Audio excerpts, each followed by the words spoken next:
Bavandimwe, twese turabizi neza ko ubuzima buryoha, ariko nanone hari n'igihe bubiha, ukabona ibintu byose byanze, ukabona isi yakurangiranye, ukabona nta nzira.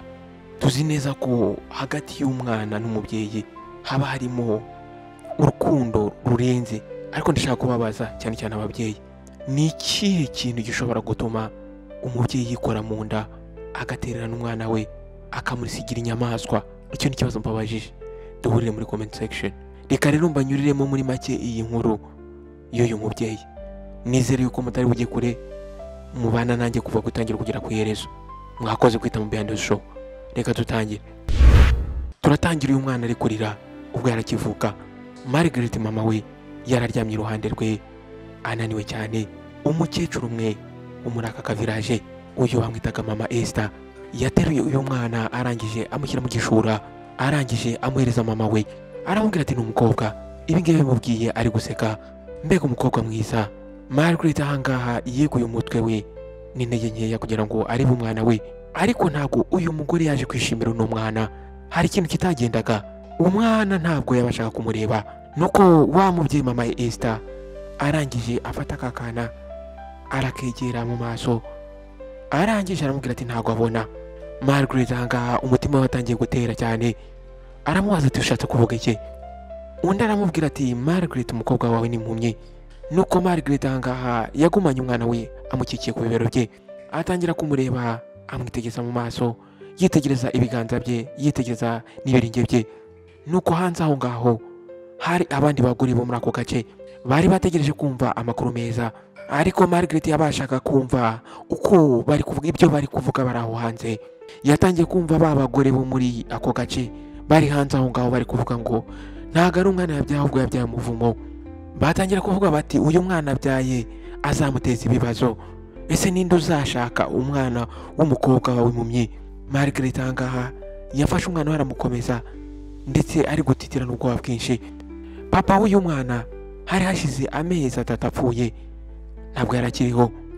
Ahangaha rero uyu mubyeyi Margaret yari wenyine, ndetse byasaga nkaho abantu bamuteye umugongo. Nuko iryo joro ubwo uyu mwana yari ari kurira ari iruhande rwe, Margaret yaje gufata umwanzuro. Yafashe umwanzuro uzamubabaza ubuzima bwe bwose. Nuko muri iryo joro yahise afata inzira yerekeza mu ishyamba. Buri ntambwe yose yateraga umutima we warushaga gutera cyane. Uyu mugore yakomeje kugenda yinjira mu ishyamba. Ahangaha yarateruye wa mwana we ndetse yamushyize mu gishura. Nuko arangije ubwo yarageze ku giti kinini cyane, yabashije kureba impande n'impande ngo arebe niba nta muntu uri kumubona, ariko nta muntu wari urangwa muri icyo shyamba iryo joro. Ahangaha uyu mugore yatangiye kurira. Nuko arangije arapfukama afata wa mwana we amurambika hasi, arangije aramubwira ati umbabarire mwana wanjye. Nuko Margaret yahise ava aho ngaho asiga umwana we mu ishyamba. Umwana yagumye aho ngaho ari kurira cyane. Ahangaha Margaret atangiye kumva umwana we ari kurira, yananiwe gutenda intambwe, yarakomeje arahagarara, ariko atangira kwibwira muri we ati vanga ugende. Atangira kwibwira muri we ngo hari umuntu uzamubona, hari umuntu ushobora kumubona akamwitaho. Ariko muri we yarazi ukuri, yarabizi neza yuko nta muntu wabasha kuza muri iri shyamba we yarataye umwana we. Yasubiye inyuma arongera aterura wa mwana we aramwitegereza. Muri ako kanya arongera amutereka hasi arirukanka. Margaret yarirukanse cyane nta gusubira inyuma, nta kureba inyuma. Yarirukanse asiga roho yazanye hano ku isi ayisiga inyuma. Umwana yatangiye kurira aho ngaho muri iryo shyamba. Nuko mu kanya katari kanini cyane aho hafi haje kugaragara umuntu. Uyu mugabo bamwitaga Samuel yari ari kundogobeye. Ahangaha yari ari gutaha avuye mu cyaro. Yari avuye mu cyaro yajyaga ajyamo kuvura abana barwaye, ariko ari gutaraverisa muri iri shyamba agaruka mu rugo. Uyu mugabo yarananiwe, ariko acyumva ijwi rya wa mwana muto uri kurira byatumye ahagarara. Yahagaze akanya gatoya arumva neza, yumva iryo jwi ry'uwo mwana. Arangije ahindukiza indogobe yerekeza aho iryo jwi riri guturuka. Ubwo yarageze kuri cya giti kinini, yagiye kubona hasi hari umwana w'uruhinja. Muri ako kanya umutima wahise umusimbuka, yahise ava ku ndogobe ye, arangije aterura akana k'agahinja. Nuko arangije atangira kwivugisha asa nk'akabaza ati ninde muntu watinyutse kugusiga ahangaha wakana we? Akigaterura aka kana kahise gahagarika kurira. Nuko uyu mugabo yarazwe kuba ari umudogiteri, uyu mudogiteri rero ntabwo yabashaga kuba yasiga uru ruhinja aha ngaha. Yahise afata aka kana arangije aragaterura akiyegereza, arangije yurira indogobe ye. Nuko uyu mugabo rero yaje kugera mu rugo, yaje gusanga umugore we yicaye hafi y'umuriro amutegereje. Nuko ubwo umugore we yabonaga uno mugabo ateruye akana mu ntoki, umugore yaramubajije ati Samuel, uwo mwana ni uwande? Nuko Samuel arangije azunguza umutwe aramubwira ati uyu mwana namusanze mu ishyamba bamujugunyeyo. Nuko Samuel yahise afata aka kana k'agahinja agahereza umugore we. Nuko arangije amubwira ati uyu mwana aradukeneye. Mary yaje kwitegereza kano kana akitegereza neza mu maso, arangije aravuga ati aka kana ni keza cyane. Samuel anga yahise aseka, arangije amubwira ati ndashaka kukita Grace kubera yuko yabashije kurokoka. Nuko muri ako kanya Mary yatangiye kurira. Nuko Mary arangije arakitegereza aravuga ati uyu mwana azatuzanira urumuri mu buzima bwacu. Nuko muri iryo joro Grace bamuryamishije ahantu heza cyane ndetse azengurutswe n'urukundo. Imyaka yaje gutambuka, Grace yaje gukura ndetse akurira mu rukundo. Uyu mwana nubwo atabashaga kubona, yatangiye kwiga gukora buri kimwe cyose, gutambuka, gukora buri kimwe cyose akeneye. Nuko umunsi umwe Mary yari yicaranye nawe, arangije aramubwira ati Grace, aramubwira ati ngwino mu nzu. Grace ahangaha yarasetse, arangije aramukurikira bajya mu nzu. Mu by'ukuri umwana Grace yari yamaze kumenya inzira zose zijya mu nzu ndetse n'inzira zose ashobora guca ariko akeneye ikintu cyangwa se ashaka kujya ahantu runaka. Ahangaha rero yabashaka kugenda nta kibazo na kimwe, nta mbogamizi afite. Nuko Mary arangije aramubwira ati mwana wanjye, hari ikintu ngufitiye kidasanzwe.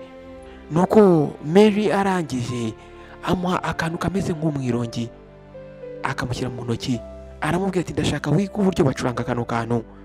Umwana akigafata arangije aramubaza ati umuziki? Nuko Mary arangije aramubwira ati yego. Aramubwira ati umuziki ushobora kubonerwa ku mutima hadakenewe amaso. Nuko guhera uwo munsi Grace yatangiye kujya yicara hanze atangira kuvuza wa mwirongi. Bwa mbere agitangira ijwi ntabwo ryari rimeze neza, ariko uko iminsi yagiye itambuka umwana yatangiye kumenya gucuranga. Nuko hashize igihe gitoya uyu mwana atangira kujya avuza wa mwirongi neza cyane, ndetse buri umwe wese washaka kumva uyu mwana ari gucuranga yumvaga yishimye, yumvaga agize amatsiko. Nuko umugoroba umwe ubwo wa Dr. Samuel yari arimo yitegereza uyu mwana Grace ari gucuranga wa mwirongi, muri ako kanya yahise agira igitekerezo. Yahise atekereza ati ese uyu mwana ntashobora kubona? Uyu mudogiteri mu by'ukuri yari yaravuye abana benshi cyane, ariko kuba uyu mwana atarabashakaga kubona nicyo kintu cyari gisigaye kugira ngo arebe niba ashobora kugishobora. Nuko iryo joro wa mudogiteri yafashe amasaha menshi cyane ari gusoma ibitabo bitandukanye by'abaganga, yari arimo agerageza gushaka igisubizo. Nuko umunsi wakurikiyeho yafashe wa mwana Grace amujyana kuri clinique ye atangira kumukorera ibizamini. Nuko akimara kubona ibisubizo yabonye ko hari ibyiringiro yuko uyu mwana ashobora kubona.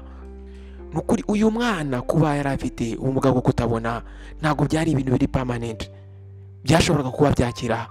Kuba bari kumukorera icyo bita surgery bakamubaga byashoboraga gutuma yabona, ariko surgery ahangaha yari ihenze cyane. Ariko uyu mudogiteri yaje gufata umwanzuro, aravuga ati icyo byasaba cyose ngomba guha uno mwana wanjye Grace impano idasanzwe. Aravuga ati niyo byasaba buri kimwe cyose mfite. Kuba uyu mwana atarabashaka kubona ntabwo ari umuvumo, byashoboraga kuba byakira baramutse bamukoreye surgery, ariko amafaranga yo kubikora yari amafaranga menshi cyane. Mu by'ukuri uyu mudogiteri yari yarakijije abantu benshi cyane, ariko ahangaha byari bitandukanye. Ahangaha yari umukobwa we kandi wazanye ibyishimo mu buzima bwe. Nuko ubwo yaratashye Mary yaramwitegereje abona ko afite ubwoba muri we, aramubaza ati Samuel, byagenze gute? Nuko arangije aramwitegereza aramubwira ati Mary, Grace ashobora kubona, ariko surgery irahenze cyane, ntabwo ari amafaranga dushobora kuyabona. Ako kanya Mary yahise atangira kuzenga amarira mu maso. Nuko arangije amwicara iruhande amufata ibiganza aramubwira ati tugomba gushaka uburyo bwo aribwo bwose tukabikora tukabona ayo mafaranga. Grace akeneye aya mahirwe.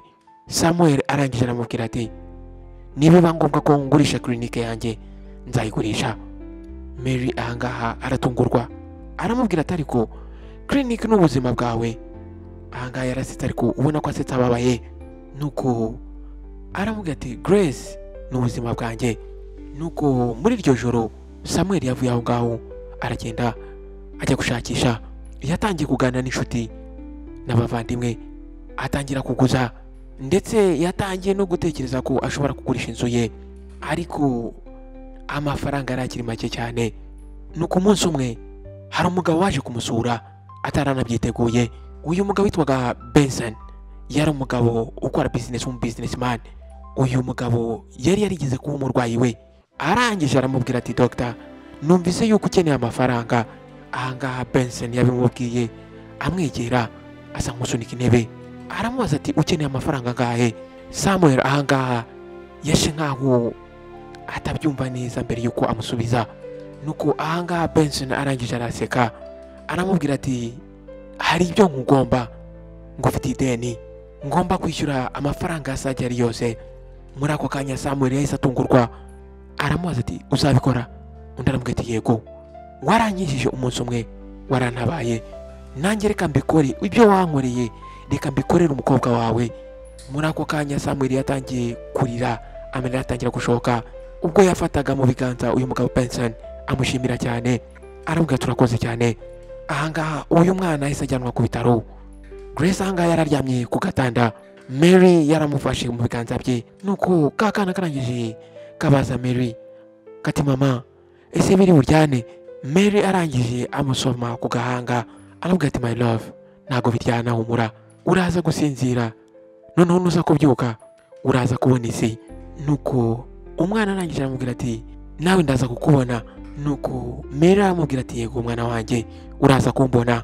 Nuko Dr. Samuel aho ngaho yarinjiye, ariko mu mutima we, umutima wari uri gutera cyane, ndetse afite mu bwoba. Yarazi risk, yarazi ingaruka zishobora kubamo, yarazi ko amakosa yari yose ashobora kubaho, ashobora guhindura ubuzima bw'uyu mwana burundu, ariko yagombaga kugerageza amahirwe. Nuko bahise bafata wa mwana bamujyana mu cyumba bari bagiye kumukoreramo sajari. Samuel ahangaha yarabakurikiye agenda asenga bukeje. Amasaha yaratambutse, Mary yarategereje ari hahandi abantu baba bategereje bicara. Nuko byaje kugeraho rero imiryango irafunguka, Dr. Samuel yarasohotse. Nuko Mary arangije aramusanganira, aramubaza ati Samuel mbwira. Nuko Samuel arangije arahumeka, arangije araseka, aramwenyura, aramubwira ati surgery yagenze neza. Nuko Mary arangije amufata mu biganza. Nyuma y'iminsi cyari igihe cyo gukuramo bandage, bagakuraho bandage mu maso y'aba mwana w'umukobwa Grace. Dr. Samuel ndetse na Mary bari bahagaze aho ngaho kuri ka gatanda w'umwana yararyamyeho. Ubwo umunasi yararimo akuraho za bandage bari bamushyize ku maso. Nuko Samuel arangije abaza Grace ati urabasha kumbona? Grace arangije aramwitegereza, aramureba. Nuko arangije araseka, aramubwira ati mama, papa, ndi kubabona. Muri ako kanya Mary yahise atangira kurira, aho bera umukobwa we cyane aramukomeza. Grace ahangaha nawe yarishimye ubwo yibonye bwa mbere muri miruwari ari kwireba. Arangije aravuga ati ni njyewe. Nuko Mary aramubwira ati ni wowe my love. Ibi ngibi yabimubwiye amukora mu musatsi. Grace yatangiye kurira ahangaha, atarira amarira yuko ababaye, ahubwo ari amarira y'ibyishimo. Nuko arangije ahobera papa we Samuel, aramubwira ati urakoze papa. Bwa mbere mu buzima bwe yarabashije kubona umugabo wabashije kumutabara, umugabo wamuhaye amahirwe ya kabiri y'ubuzima. Ndetse bwa mbere nuko dusubiye rero muri cya cyaro, Margaret ahangaha yari yicaye hanze y'aka kazu yabagamo k'ibyatsi. Ahangaha izuba ryari riri kurenga, ibiganza bye byari biri ku nda ye, nta buzima. Kuva icyo gihe yari yaragerageje buri kimwe cyose ngo arebe nimba yakongera agatwita, byaranze. Yashakishije abadogiteri batandukanye, abavuzi gakondo, ariko nta kintu na kimwe cyakoze. Nuko atangira kwivugisha muri we ati mana yanjye, ni ukubera iki wantwariye abana? Nuko agiye kumva yumva inyuma ye ijwi riramushubije ati wenda nibyo wakoreye uw'Imana yaguhaye. Margaret arangije arakibuka n'uburakari bwinshi, agikebuka yahise akubita amaso wa mugore mama Esther wamubyajije. Uyu mugore arangije aramubwira ati uratekereza yuko ntazi ibyo wakoze? Wataye umwana wawe kugira ngo apfe? none urimo urasaba abana Imana. Ahangaha Margaret yatangiye gutitira, arambwira ati nari mfite ubwoba, nari njyenyine. Arambwira ati uri umuntu wikunda, niyo mpamvu Imana yaguhannye. Ahangaha Margaret yatangiye kurira, yahise apfukama hasi, arangije atangira kuvuga mu ijwi rirerire, ndifuza ko yagaruka, nkeneye kumubona. Nuko mama Esther arangije aramubwira ati imyaka ishize ni myinshi cyane, ese waba uzi n'aho ari ubu ngubu? Nuko Margaret arangije areba hejuru, aravuga ngo nzamubona niyo byafata ubuzima bwanjye bwose, ariko ngomba kubona umwana wanjye. Margaret yagurishije buri kimwe cyose yari afite, arangije ava aho ngaho mu cyaro, yagiye ajya mu mujyi, ava mu mujyi ajya mu wundi. Yagendaga abaza ngo umwana w'umukobwa ufite ubumuga bwo kutabona wari waratereranwe imyaka yashize. Ubwo yabazaga, abantu bamwe na bamwe baramusekaga, abandi nabo bakazunguza umutwe bakumva bamugiriye impuhwe. Ariko uyu mugore yakomeje gushakisha. Nuko umunsi umwe ubwo yarageze mu gasoko kamwe, yagiye kumva yumva abantu bari kuvuga, atangira kumva abantu bavuga bati muzi umudokiteri uzwi cyane hano muri uyu mujyi wadoptinze umwana ubana n'ubumuga bwo kutabona. Muri ako kanya umutima we watangiye gutera, arangije arahindukira yitegereza uwo mugore wari kubivuga, arangije aramubaza ati ni hehe uwo mudokiteri aba hehe? Nuko arangije amubwira ati aba mu mujyi, bamwita Dr Samuel. Uwo mwana ntabwo akiri impumyi, umwana bamukoreye surgery. Nuko muri ako kanya Margaret yahise yumva acitse intege mu maguru, mu mavi ye yahise yumva acitse intege. Umwana we yarakiri muzima, ndetse umwana we abasha kubona. Muri ako kanya yahise atangira kurira, nuko yahise afata umwanzuro ajya mu mujyi. Nuko arangije ahagarara hanze ya clinique, ahangaho umutima we warateraga cyane. Arangije yinjira mu muryango, muri ako kanya agitambuka mu muryango yahise ahura n'umunasi w'umukobwa. Arangije aramubwira ati wiriwe neza mama, niki nagufasha? Nuko arangije n'iminwa yumye n'inyota aramubwira ati ndashaka kubonana na dogiteri. Nuko umunasi arangije aramubaza ati se ufite appointment, ufitanye gahunda nawe? Muri ako kanya Margaret yahise azunguza umutwe, nuko aramubwira ati ndakwinginze, ni ibintu by'ingenzi. Aramubwira ati genda umubwire yuko ari ibyerekeranye n'umukobwa we. Nuko arangije aramubwira ati tegereza ahangaha. Ahangaha Margaret yagumye ahangaha, ariko umutima we warateraga cyane, afite ikimaro, afite ubwoba. Ariko niyo byari kuba ngombwa ko apfukama, niyo byari kuba ngombwa ko asaba, yari kubikora. Imyaka yatambutse yari yarakoze ikosa rikomeye cyane, ariko ubu ngubu yari ari hano kandi yari yiteguye kubishyira mu buryo. Nuko iminota mikeya imiryango yarafungutse, umugabo wari wambaye neza muremure arangije arasohoka. Uyu mugabo umurebye mu maso ubona ko ari umugabo w'umunyabwenge. Nuko muri ako kanya wa mugore Margaret ubwo yitegerezaga uno mugabo Samuel, umutima we wahise umusimbuka ubwo yitegerezaga umugabo wakujije umwana we. Nuko arangije aramubaza ati uri umugore wifuza kumbona? Nuko Margaret arangije aramubwira ati nibyo doctor, ni njyewe. Aramubwira ati ndakwinginze, nshaka kuvugana nawe. Nuko Dr Samuel arangije aramubwira ati ntacyo mbwira vuba, mfite umurwayi wo kwitaho. Nuko muri ako kanya iminwa ya Margaret yatangiye gutitira. Nuko arangije arapfukama aramubwira ati doctor ndakwinginze, ndi hano kubw'umukobwa wanjye. Nuko Dr Samuel arangije aramubaza ati umukobwa wawe? Nuko uno mugore Margaret arangije ahanagura amarira mu maso, aramubwira ati Grace ni umwana wanjye, ndi mama we umubyara. Hashize akanya gatoya buri umwe wese acecetse. Nuko dogiteri arangije araseka. Ahangaha Margaret yahise agira ubwoba, ntabwo yari yiteguye ko dogiteri ari bumuseke. Dogiteri arangije aramubwira ati ushobora kuba uri umubyeyi w'igicucu, wafashe umwana umeze kuri umwana ukiri muto ukivuka umujugunya mu ishyamba nk'inyamaswa, none uratekereza yuko wowe ushobora kuza ahangaha ugatangira kuvuga ngo umwana wanjye, umukobwa wanjye mwiza n'uwawe? Nuko muri ako kanya Margaret n'ikimwaro cyinshi aramubwira ati dogiteri, nari nkiri mutoya, nari mfite ubwoba, nakoze amakosa. Muri ako kanya amaso y'umugabo dogiteri yatangiye guhinduka, aramaze ngo wakoze amakosa? Wamusize hariya kugira ngo apfe? None ubu ngubu yarakuze, azi ubwenge ndetse arakomeye, none ubu ngubu nibwo yibutse kuri mama we. Nuko Margaret arangije atangira kumubwira ati dogiteri mbabarira, ndashaka kumubona, ndakwinginze, ndashaka kumubwira ukuri, ndashaka kumufata nkamujyana mu rugo. Dogiteri arangije aramubwira ati ushobora kuba wasaze. ahangaha ijwi rye ryari rityaye nk'icyuma. Aramubwira ati Grace ari mu rugo, sinzi rero urundi rugo ushaka kumujyanaho. Afite umuryango, afite mama ndetse afite papa, ndetse papa aramukunda cyane, nta nubwo akuzi ndetse nta nubwo agukeneye. Margaret arangije amubwira ati akeneye kumenya uwo ndi we. Nuko Dr. Samuel arangije atera intambwe aramwegera.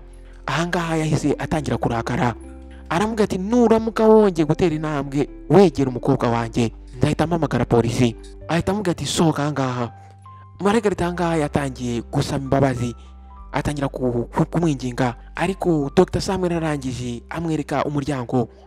Aramubwira ati hanze singushaka hano. Umugore yatangiye kurira ubwo yateraga intambwe asohoka aho ngaho. Nuko mbere yuko asohoka mu muryango yarahindukiye yitegereza dogiteri. Arangije aramubwira ati Dr. umunsi umwe azamenya ukuri. Aramubwira ati kandi naramuka amenya ukuri ndasaba Imana ngo izamufasha mbabarire. Ahangaha Dr. Samuel ntabwo yigeze amusubiza, ahubwo yamwitegereje ubwo umugore yavaga ahangaha. Ahangaha Dr. Samuel yari afite uburakari bwinshi cyane. Nuko ubwo rero Margaret yari avuye aho ngaho ageze mu muhanda, uyu mugabo rero yatangiye gutekereza uburyo yise kuri uyu mwana Grace. Imyaka yose yari itambutse, ntabwo rero yumvaga mu by'ukuri ashobora kureka umugore wamujugunye, umugore wamutereranye yongere arangiza ubuzima bwe. Nuko Dr. Samuel yahise ajya mu rugo. Muri ako kanya yahise afata igikapu cye akijugunya aho ngaho ku ntebe. Mary ahangaha yaricaye ku meza, ameza yo kuriraho. Yagiye kubona abona umugabo we, abona mu maso ntago ameze neza. Nuko arangije aramubwira ati Samuel ese byagenze gute?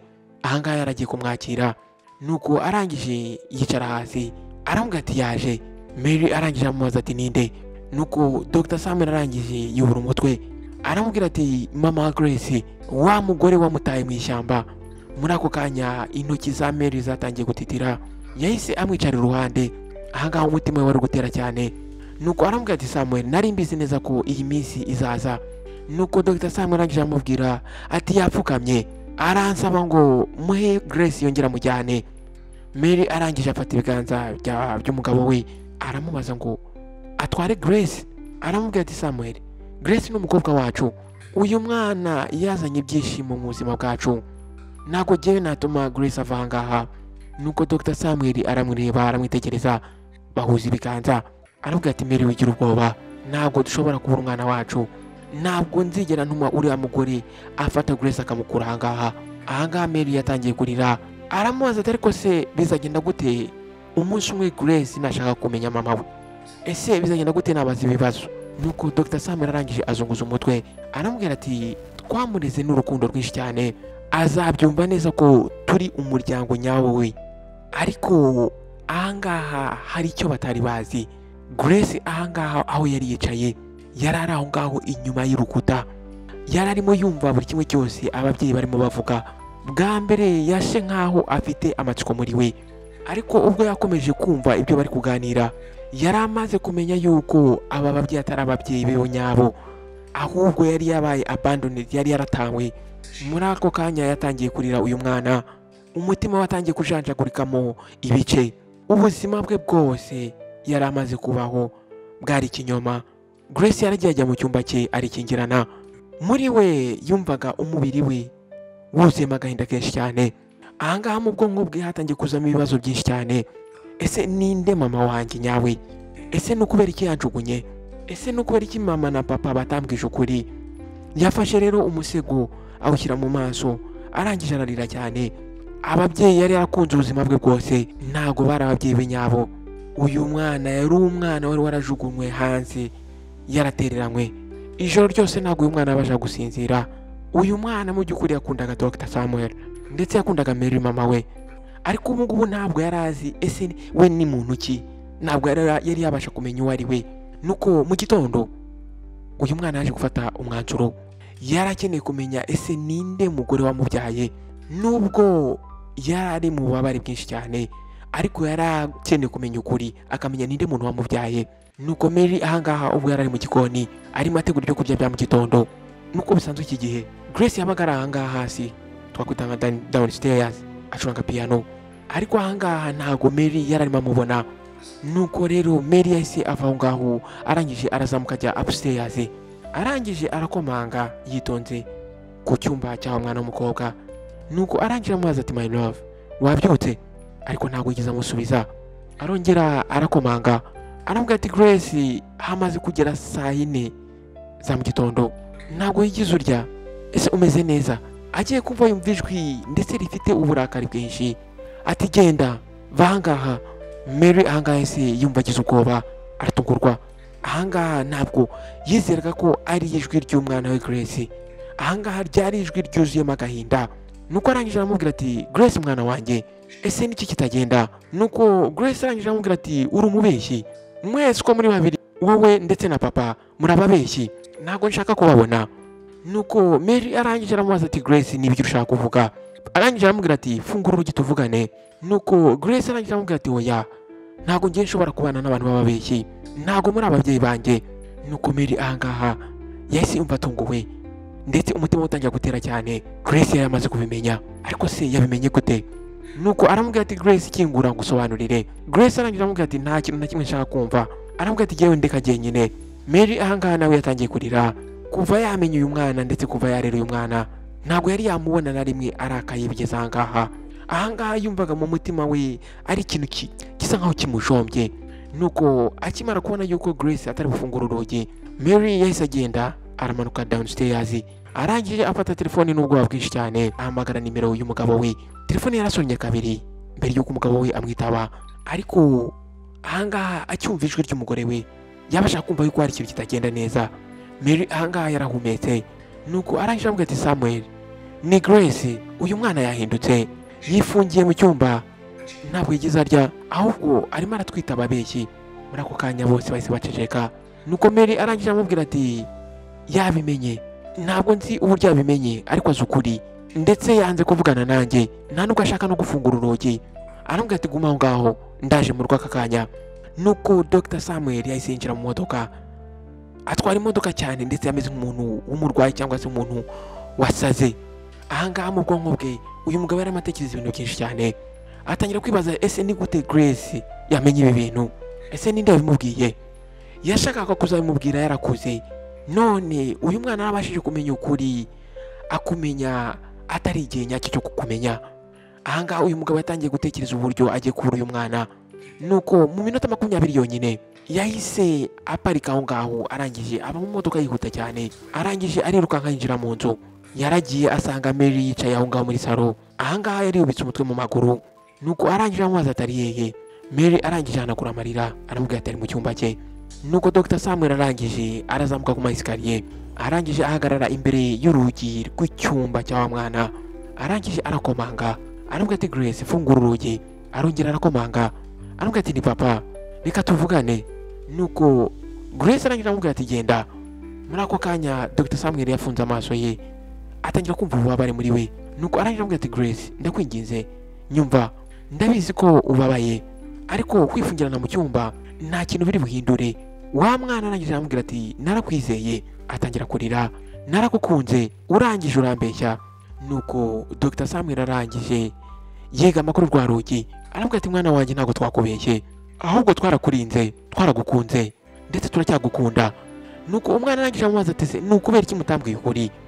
Nuko Dr arangije ararira mu marira menshi aramubwira ati mwana wanjye ntabwo twashakaga kukubabaza, ntabwo twashakaga yuko wikorera uwo mubabaro wo kumva yuko wajugunywe watereranywe. Dr Samuel arangije areba Mary umugore we aho ngaho yaragaze inyuma ye, ko barangije bafatana ibiganza barasenga. Nuko Mary arangije amubwira ati uyu mwana akeneye igihe. Abangakore babiri bari barahaye Grace buri kimwe cyose, urukundo bari baramwitayeho. Ahangaha rero niwe wari ufite umwanya wo guhitamo nimba ari bubagumishe mu mutima we cyangwa se akabukura mu mutima we burundu. Nuko Dr Samuel ubwo yari yicaye mu biro bye arimo areba amadokima imbere ye, ariko ubwonko bwe bwari buri kure. Ijoro ryose ntabwo yari yasinziriye, umutima we wari wuzuyemo ubwoba bwinshi cyane. Yaribazaga ese Grace azatubabarira, ese Grace azongera abarebe we na Mary nk'uko yabarebaga.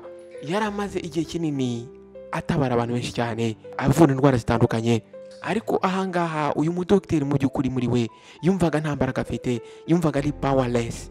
Ese biri bugende gute naramuka abuze umuntu umwe yumvaga ko yishimiye kubana nawe. Agiye kumva yumva mu bitekerezo bye yumva umuntu arakomanze, arangira avuga ati njira. Agiye kubona abona ni Grace. Ahangaho uyu mwana isura ye yari yikarumye, ariko amaso ye wabonaga ari kuzengama amarira. Nuko muri ako kanya umutima we uri gutera cyane, arangije avuga ati Grace. Ahangaha yahise amwegera ndetse aramwakira.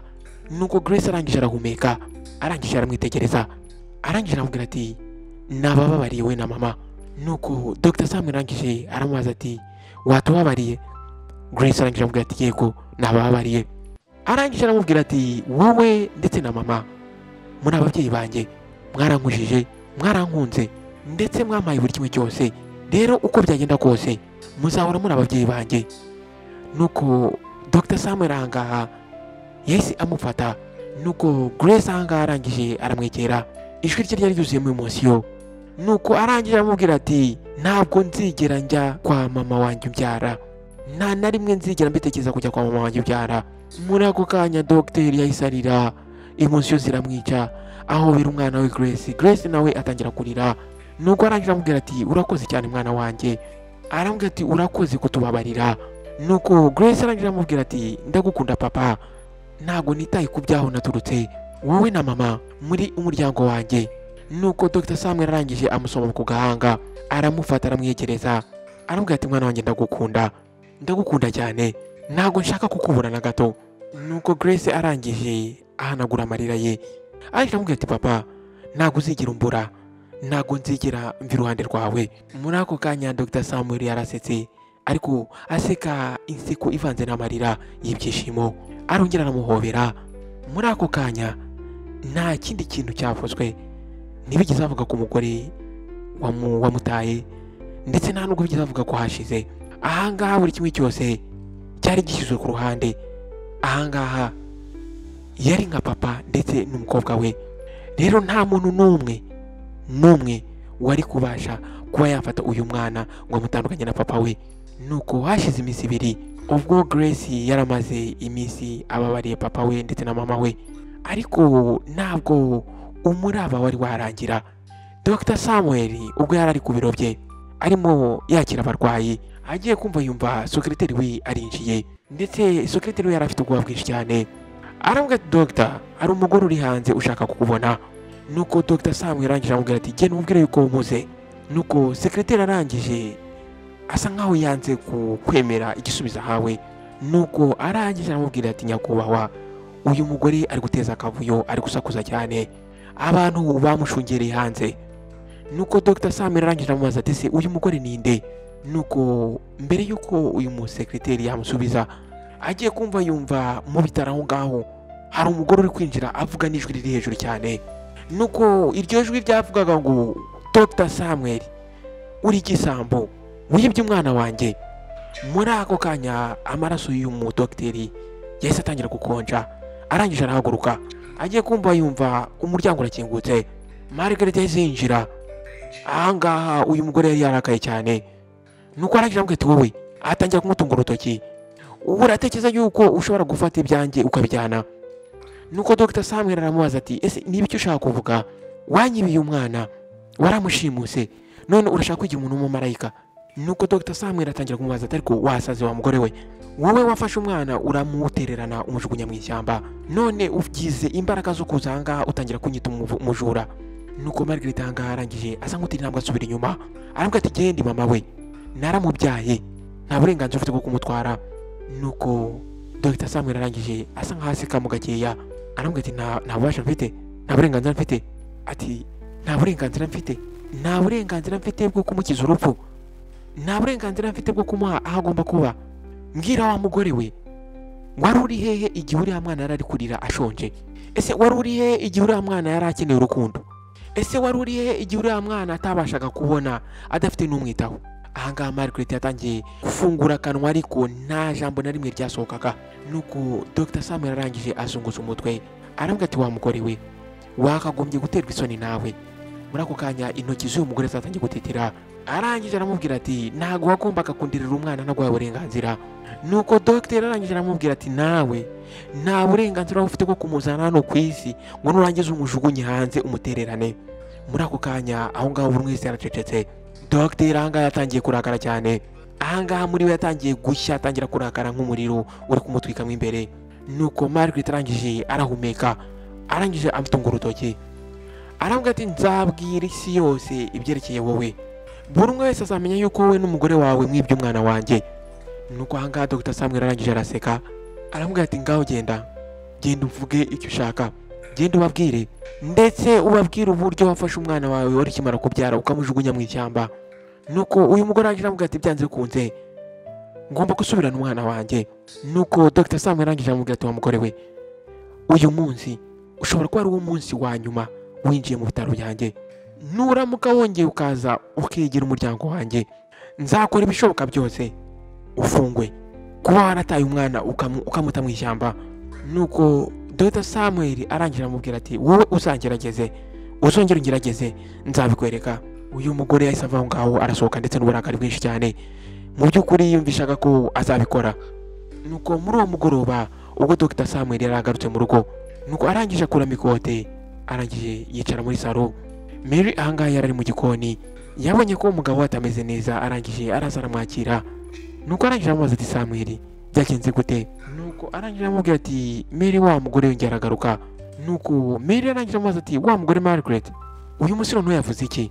Dr. Samuel arangije ahangaha azunguza umutwe, ahangaha mu by'ukuri yarakirakaye. Arangira aramubwira ati yakoze ibintu bitabaho imbere y'abarwayi banjye, atangira kuvuga n'ijwi riri hejuru cyane ngo nibye umwana we, ndetse yavuze yuko ngo agiye kubwira ngo isi yose, ngo akayibwira yuko twafashe umwana we tukamushimuta. Nuko Mary ahangaha ahita afata ibiganza bye abishyira ku gituza cye. Nuko Dr. Samuel arangije aramubwira ati uno mugore yiteguye gutwara uno mwana akamujyana, kandi igihe ntago nzigera ntuma amutwara. Uriya mugore yataye umwana we mu ishyamba, ntabwo rero afite uburenganzira bwo kwiyita mama we. Muri ako kanya umutima wa Mary watangiye gutera cyane, ntabwo yiyumvishaga ko azabura Grace. Nuko arangije afata ibiganza by'umugabo we Samuel, arangije aramureba aramubwira ati Samuel dukeneye kujya kuri polisi, twafashe uno mwana turamwadubuta, ariko twamwadubuse mu buryo butemewe, ahubwo kubera ko dufite impapuro, dufite buri kimwe cyose. Nimba Margaret hari ibintu ari gutegura, twagombye kuba twiteguye. Nuko Dr. Samuel arangije aramubwira ati ibyo uvuga ni ukuri. Nuko igitondo cyakurikiyeho Dr. Samuel yahise yerekeza kuri polisi, arangije asobanura buri kimwe cyose, ndetse amubwira uburyo yamwadobutinze ariko bitemewe, ndetse amubwira buri kimwe cyose bamukoreye, ndetse amubwira uburyo mama we Margaret yagarutse ashaka kumutwara. Nuko uyu mugabo uyu mupolisi wangaha wari ushinzwe buri kimwe cyose yitwaga Collins, arangije aramwumva yumva buri kimwe cyose. Nuko arangije avuga Dr. wakoze ibintu byiza kuza hano. Nuko uyu mu inspector arangije aramubwira ati tugendeye ku mategeko, Margaret nta burenganzira afite bwo kuvuga ko umwana ari uwe, kubera yuko yaramutereranye aramujugunya. Naramuka atesha ibibazo ibyo byose uzaduhamagare. Nuko Dr. Samuel arangije ashimira uyu mu inspector, aravuga ati icyo nashakaga njyewe ni ukurinda umwana wanjye. Nuko nyuma y'icyumweru kimwe Dr. Samuel ubwo yaricaye mu biro bye agiye kubonabona wa musekreteri warinjiye. Nuko arangije aramubwira ati Dr. arahari nanone yagarutse. Aravuga ati ariko noneho aratandukanye, ahangaha ntabwo ari gusakuza. Nuko Dr. Samuel arangije arahaguruka arasohoka ajya aho abantu bategerereza. Ahangaha Margaret yarahagaze noneho atarakaye atuje, ahangaha yari afite agahinda, yari kwicuza. Nuko Dr. Samuel arangije amuhagarara imbere aramubaza ati none se uyu munsi urashaka iki? Nuko Margaret arangije arahumeka. Dr. Samuel yaje gutungurwa nuko uyu mugore yahise apfukama, arangije avuga ati Dr. ndakwinginze mbabarira. Ahangaha Dr. Samuel yari yizeye yuko uyu mugore ari buze arwana, ariko ibi ngibi ntabwo yabyo yari yiteguye. Ari kubona umugore imbere ye apfukamye ari kumusaba imbabazi. Wa mugore wamwise igisambo, wa mugore wamwise icyo ntazi, wa mugore wamwise umushimusi amupfukamye imbere ari gusaba imbabazi. Nuko arangije amubaza ati se ni izihe mpamvu zatuma nkubabarira? Nuko muri ako kanya Margaret arangije ahanagura amarira mu maso. Nuko arangije avuga ati natekereje kuri buri kimwe cyose. Arangije avuga ati naje kubona yuko gutanga amahoro ari cyo kintu cyiza cya mbere cyo gukora. ahangaha naribeshye, nitwaye nabi, ntabwo nakagombye guta umwana wanjye ngo umujugunye, ariko umbabarire nimza kuvuga, ntabwo nigeze mbikora kubera yuko ntamukundaga. Dr Sam arangije amubaza ati none ni ukubera iki? Arangije amubwira ati njyewe namujugunye kubera yuko abantu baransekaga ikimwaro. Arangije aramwitegereza, uyu mugore mu by'ukuri yari afite agahinda, nuko aramubwira ati ubwo Grace yavugaga afite ubumuga bwo kutabona, icyaro cyose nabagamo abaturanyi batangiye kundwanya, batangiye kunyita umubyeyi w'umwana w'umuvumo. Buri hantu hose najyaga numvaga abantu bari kumvuga. Nuko muri ako kanya umugore yatangiye kurira cyane, aramubwira ati nari nkiri muto kandi nari mfite ubwoba, natekereje yuko nindamuka musize hariya ubuzima bwanjye buzagenda neza, numvaga ngiye gutangira bundi bushya. Ariko Dr nkubwije ukuri, nakoze amakosa akomeye cyane. Dr Samuel ahangaha yaramwumvise, muri ako kanya atangira kumva emotion zitangiye kuza muri we. Nuko Margaret arangije yegeranye ibiganza, aramubwira ati ntabwo nshaka gutwara Grace ngo mukuri wawe, ndabizi neza ko Grace ari uwawe ubu ngubu, njyewe icyo nshaka ni amahirwe yo kumubona, ndashaka kumusaba imbabazi gusa ubundi nkigendera. Nuko ahangaha Dr Samuel yari ari kubona umugore uranga wishwe n'agahinda. Nuko arangije aramubwira ati Margaret haguruka. Nuko Margaret arangije aramwitegereza amureba mu maso ndetse atonguwe, arangije arahaguruka gake gakeya yihanagura amarira mu maso. Nuko Dr Samuel arangije aramubwira ati ndakubabarira, ariko ntabwo ndi bukubabarire ku bwawe, ahubwo ndakubabarira ku bwa Grace. Yakubabarira cyangwa ntakubabarire, ayo ni amahitamo ye. Nuko Margaret arangije aramubwira ati ndabyumva Dr. Aramubwira ati Dr urakoze cyane. Dr Sam arangije aramubwira ati nimba koko uri kwicuza ibyo wakoze, ntiwigire uteza ibibazo ibyo ari byo byose, ntiwigire ufosinga uhatiriza ibyo wifuza mu buzima bw'uriya mwana. Reka rero we azahitemo igihe azaba yiteguye kukubona. Nuko Margaret arangije afata ibiganza bye abishyira ku mutima we, arangije ati Dr ndagusezeranyije, njye icyo nshaka nuko amenya ukuri. Nuko Dr Sam arangije aramureba mu maso aramwigaho akanya gatoya. Nuko ubwo Margaret yari ari kuva aho ngaho asohoka muri ibyo bitaro, uyu mugabo yaje kwicara ku ntebe ye atangira gutekereza cyane. Ahangaha intambara yari irangiye, ariko ahashize ibikomere byahashize bisasaba igihe kugira ngo bikire. Ahangaha rero ikibazo gikomeye cyari gisigaye, ese Grace azabasha kubabarira mama we wamutaye mu ishyamba? Nuko rero icyumweru kimwe bwakeye uno mugore Margaret arangaha mu rugo rwa Samuel. Ahangaha uyu mugore umutima wari uri gutera cyane, imyaka yarishize yose abana no kwicuza amakosa yakoze mu buzima bwe. Ahangaha rero uyu munsi yari ari aho ngaho, yari yasabye dogiteri kugira ngo amubabarire. Samuel yari yamubabariye ndetse amuha amahirwe ya kabiri, ariko se Grace araza kumubabarira cyangwa ntabwo ari mubabarire? Nuko uyu mugore arangije arahumeka cyane. Uyu mugore arangije akomanga ku rugi rwa mudogiteri. Nuko hashize akanya gatoya urugi rwarafungutse. Ahangaha hari hahagaze wa mwana Grace. Nuko Margaret arangije abona umwana w'umukobwa ukiri muto imbere ye. Bwa nyuma yari yaramubonye, bwa nyuma yaherukaga kumubona Grace yari aragahinja ari gato cyane, ubwo yari yamushyize mu gatambaro, yamupfunyitse mu gatambaro ubwo yamusigaga mu ishyamba. Ahangaha rero yari yarakoze ari umukobwa mwiza cyane mukuru, ndetse ahangaha yarabonaga. Nuko Margaret akimubona yahise atangira kubona buri kimwe cyose yabuze. Umwana yabashije kubona isi, yabashije guseka, yarishimye, yarakuze, mama wadahari. Nuko Grace arangije aramubaza turinde. Muri ako kanya iminwa y'uyu mugore Margaret yatangiye gutitira, aravuga ati ndi mama wawe. Aho ngaho hahise habaho guceceka. Muri ako kanya amaso y'umwana w'umukobwa yatangiye kuba umukara. Margaret ahangaha yatangiye kwica umutima. Nuko Margaret arangije aramubwira ati ndabizi neza ko nakwiriye imbabazi zawe, ndabizi ko ibyo nakoze bitari byiza, naragutaye igihe wari unkeneye. Kubera ibyo bintu nakoze nabanye n'agahinda kuva uwo munsi nagusize. Muri ako kanya umugore atangiye kurira. Nuko arangije aramubwira ati ndakwinginze mwana wanjye, nimba hari akantu gatoya, hari akanya gatoya mu mutima wawe ushobora kubonamo ukambabarira, ndakwinginze reka mvuge ngo mbabarira. Grace ahangaha yari ahagaze imbere ye, umutima we wari uremereye cyane. Uyu yari umugore wamutereranye, umugore wamusize mu mwijima, nuko ubwo uyu mwana yabonaga uyu mugore hari ikindi kintu yabonye agahinda ndetse abona ukwicuza. Nuko Grace ahangaha yarahumetse, ahangaha ijwi rye ryari rikana, arangije avuga ati ndakubabariye. Imbwa yabivuze yitonze ati ndakubabariye. Nuko Margaret ahangaha yahise apfukama, arangije avuga ati urakoze mwana wanjye, urakoze cyane.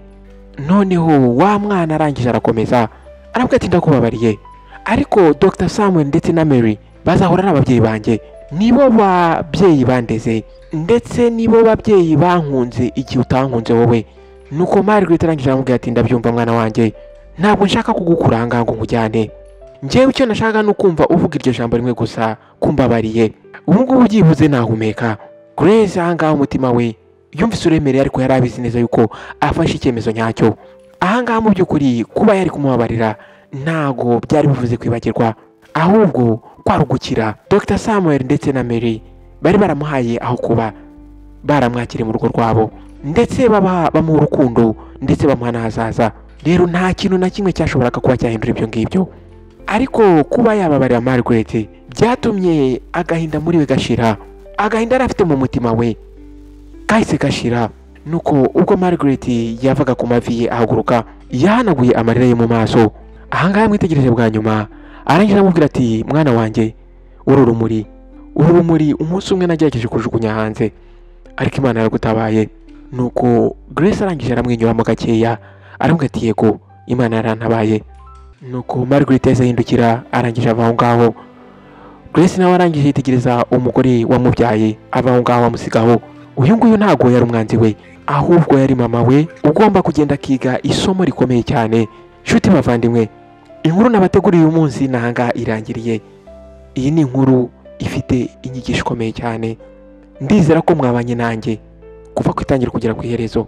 Ndashaka rero mbabaza akabazo kandi munsubize, ese uyu mwana w'umukobwa umwanzuro yafashe waba ari umwanzuro nyawo? Ese yari kubabarira mama we akajyana nawe bakajya kubana, akareka aba babyeyi bamureze? Ese iyo aza kuba ari nkawe wishyize mu cyimbo cy'uriya mwana, ni uwuhe mwanzuro ari gufata? Duhure muri comment section. Nawe mushyashya, nimba ari bwo bwa mbere ugeze hano kuri iyi channel, ngwaye ikaze risesuye. Feel at home, aha ni mu rugo. Icyo nagusaba ni ugukanda subscribe ndetse ugakanda no kunzogera kugira ngo ujye ubasha kubona ubutumwa bugufi igihe cyose nshyizeho iyindi nkuru. Mwakoze rero kubana nanjye nshuti bavandimwe, ndabashimira cyane ku mwanya wanyu w'agaciro mwampaye.